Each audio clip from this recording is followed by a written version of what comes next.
Bismillahirrahmanirrahim. Assalamu alaikum everyone. I hope every one of you is doing well. Welcome to mathematics video series for the preparation of PST and GEST test. अगर आप लोगों ने अभी तक be prepare को subscribe नहीं किया तो जल्दी से सब्सक्राइब कर दें और अपने दोस्तों के साथ भी शेयर करें। आज की इस वीडियो में हम लोग पढ़ने वाले हैं क्लास 6 मैथमेटिक्स का चैप्टर नंबर 6 जिसका नाम है रेशो एंड प्रोपोर्शन और ये इस चैप्टर का पार्ट 1 है। पार्ट 1 में हम लोग पढ़ेंगे रेशो और उसके डिफरेंट टॉपिक्स जैसे कि usages of ratio, unit of ratio, quantities forming a ratio, ratio in lowest equivalent form, relationship between ratio and fraction. जबकि पार्ट 2 में हम लोग प्रोपोर्शन और उसके दूसरे टॉपिक्स के बारे में पढ़ेंगे। सो रेशो से स्टार्ट करते हैं। Ratio is a relation which one quantity bears to another quantity of the same kind with regard to their magnitude. Ratio एक रिलेशनशिप है दो क्वांटिटीज के बीच में, किसी भी दो क्वांटिटीज के बीच में उनके मैग्नीट्यूड को लेकर। फॉर एग्जांपल दो क्वांटिटीज हैं, वेट है एक इंसान का 60 kg, दूसरे का है 80 kg।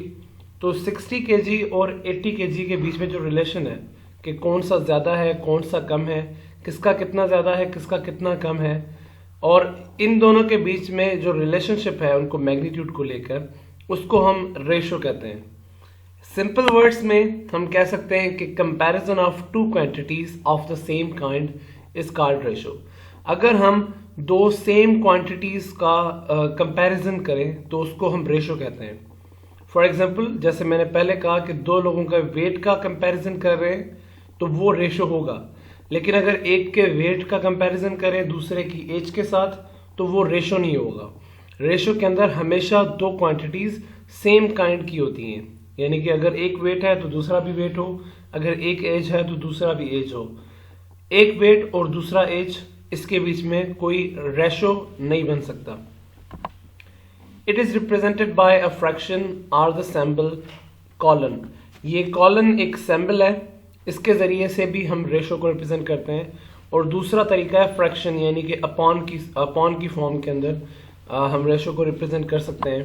फॉर एग्जांपल 2/3 ये एक फ्रैक्शन है और ये रेशो भी है, ठीक है।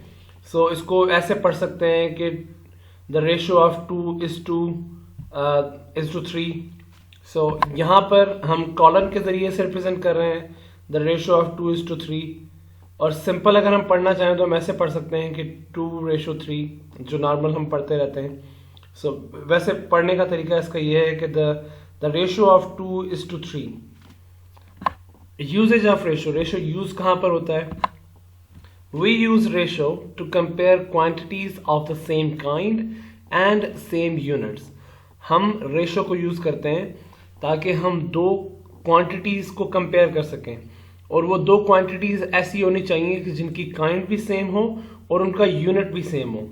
अभी पीछे मैंने काइंड की बात की कि अगर एक वेट है दूसरा भी वेट होना चाहिए, अगर एक एज है तो दूसरा भी एज होना चाहिए। तो अब ये यूनिट कहाँ से आ गया? यूनिट ये है कि अगर दोनों वेट हैं, यानी कि both are of same kind, दोनों का काइंड सेम है, उनकी किस्म सेम है, दोनों वेट है, लेकिन उनके यूनिट्स भी सेम होने चाहिए।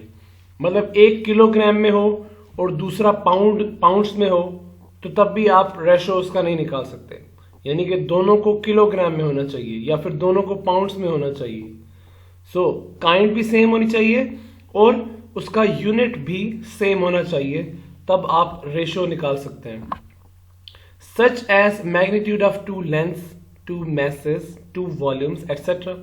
मतलब आप टू लेंथ्स को कंपेयर करके उसका रेशो निकाल सकते हैं, टू मैसेस को, टू वॉल्यूम्स को, और ऐसे बहुत सारी दूसरी चीजें। एक लेंथ एक मैस का या एक मैस एक वॉल्यूम का आप रेशो नहीं निकाल सकते। For example Arif has 9 rupees and Salim has 20 rupees। What is the ratio of Arif to Salim? Arif के पास 9 रुपए हैं, सलीम के पास 20 रुपए हैं, तो रेशो क्या है? आरिफ टू सलीम, इसका रेशो क्या है? The ratio is written as 9/20। The ratio of 9 is to 20। So 9/20 हम इस तरह से लिखते हैं, और आरिफ टू सलीम लिखा हुआ था, मीन्स पहले आरिफ का आएगा यहाँ पर, उसके बाद सलीम का। यानी कि अगर आरिफ के पास 9 है तो इट मीन्स उसके पास 20 है, तो हम इस तरह से लिखते हैं 9:20। अब एक बात इंपॉर्टेंट है यहाँ पे, उसका order, the order of ratio is important. मतलब यहाँ पर देखें आरिफ टू सलीम पूछा हुआ था तो हमने 9:20 लिखा, यानी कि A/B। ये कभी भी बराबर नहीं होता B/A के, यानी कि 20 हम पहले लिख देते और 9 बाद में लिख देते तो ये गलत हो जाता। आरिफ टू सलीम का रेशो 9:20 ही बनेगा, 20:9 लिखते तो वो गलत हो जाता। यूनिट ऑफ रेशो, जैसे टाइम का यूनिट होता है सेकंड, मास का यूनिट होता है किलोग्राम, एनर्जी का यूनिट होता है जूल्स, तो रेशो का भी तो कोई यूनिट होना चाहिए, राइट? लेकिन ratio has no unit, ratio का कोई यूनिट नहीं है। इसीलिए पीछे जब हमने एक रेशो लिखा तो उसके आगे कोई यूनिट नहीं लगाया। जैसे अगर हम टाइम लिखते हैं तो 5 सेकेंड्स या 5 आवर्स हम बताते हैं, या मैथ जब बताते हैं तो 20 kg या 10 kg, एनर्जी को भी हम जूल्स में बताते हैं। लेकिन रेशो जब भी लिखेंगे तो उसके आगे कोई यूनिट नहीं लगाएंगे, क्योंकि रेशो का कोई यूनिट नहीं होता। When ratio between two quantities is established, no unit is written with the ratio, as ratio represents a number. जब भी दो क्वांटिटीज के बीच में रेशो बनाया जाता है तो उसके आगे कोई भी हम यूनिट नहीं लगाएंगे, क्योंकि यूनिट नहीं लगेगा, क्योंकि ये जो रेशो है ये नंबर्स को रिप्रेजेंट करता है और नंबर्स का यूनिट नहीं होता। For example 9:20 with no units mention, यानी कि आगे कोई यूनिट नहीं है, सिर्फ 9:20। और क्वांटिटीज फॉर्मिंग अ रेशो पे, of the two quantities forming a ratio, the first one is called antecedent and the second one consequent. For example 2:3, so 2 यहां पर एंटीसीडेंट है और 3 यहां पर कंसीक्वेंट है। Ratio in lowest equivalent form, we can find lowest equivalent ratios by dividing each element of the ratio by the same number. अब lowest equivalent form क्या है? आपने रेशो तो निकाल लिया दो नंबर्स का, लेकिन उसकी इक्विवेलेंट रेशो यानी कि इक्विवेलेंट फॉर्म, और इक्विवेलेंट फॉर्म में से भी सबसे लोएस्ट रेशो कैसे निकालना है वो निकालेंगे हम ऐसे कि दोनों तरफ वाले जो नंबर्स हैं, यानी कि कॉलम के लेफ्ट साइड पे, कॉलम के राइट साइड पे, उन दोनों को अगर हम सेम नंबर से डिवाइड कर दें और वो नंबर ऊपर वाले नंबर्स का फैक्टर होना चाहिए, तो हमें इक्विवेलेंट फॉर्म्स मिल जाएंगी। उन इक्विवेलेंट फॉर्म्स में से जो सबसे लोएस्ट होगा वो होगा लोएस्ट इक्विवेलेंट फॉर्म। इसको हम एग्जाम्पल की मदद से समझते हैं। अब एक रेशो यहाँ पे गिवन है कि 40:8, इसका हमने लोएस्ट इक्विवेलेंट फॉर्म फाइंड करना है।